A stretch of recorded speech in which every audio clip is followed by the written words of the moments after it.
या कार्यक्रमानिमित्त बोलताना माझ्या डोक्यात विचार आला की या कार्यक्रमाचं नाव किती संयुक्तिक आहे, टेक वारी. आणि या टेक वारी यातलं साधर्म इतकं आहे की आपल्या सगळ्यांना त्याची कल्पना आहे. आपली निघणारी पंढरपूरची वारी, विठोबाचं नाव, विठ्ठलाचं दर्शन, तो कळस, ते वारकरी, ते भजन, त्या दिंडी, त्या पताका,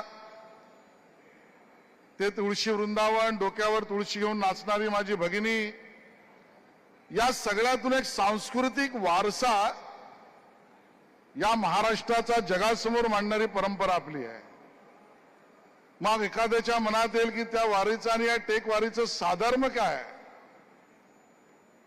तर या दोन्हीमध्ये जे आपल्या प्रशासकीय अधिकाऱ्यांकडून अपेक्षा आहे, आपल्या कर्मचारी वर्गाला जी नाविन्यपूर्तता त्यांनी घेतली पाहिजे ही अपेक्षा आहे, त्यामध्ये साधर्म मला दिसतं. आमच्या पंढरपूरच्या वारीमध्ये एक शिस्त आहे.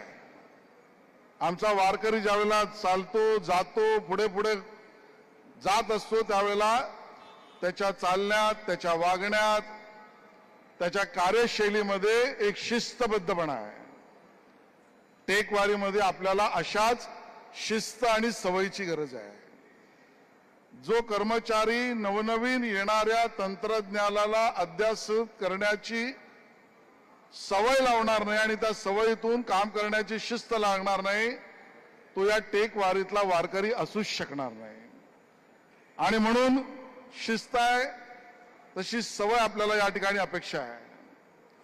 तो पंढरपूरला निघणारा माझा वारकरी निर्गुण निराकार परमेश्वराचं रूप विठ्ठलामध्ये पाहतो. आणि म्हणून निर्गुण निराकार म्हणजे तशा अर्थाने या असंबंधामध्ये जे निसर्गाने दिलेलं वरदान आहे, त्या सगळ्यात देव बघत असतो. तर तो माझा वारकरी जर निर्गुण निराकारामध्ये देव पाहतो, तर माझ्या तंत्रज्ञानामध्ये इन्फिनिटी आहे. हातात पकडू शकतं, उद्या काय होऊ शकतं माहीत नाही, त्यात सुद्धा मला काहीतरी घेण्यासारखं आहे. आणि जनतेला सेवा देताना त्यातच मला देव पाहावा लागेल, असं निर्गुण निराकार एका बाजूला आणि इन्फिनिटी दुसऱ्या बाजूला मला साधर्म त्यामध्ये त्या ठिकाणी दिसत आहे.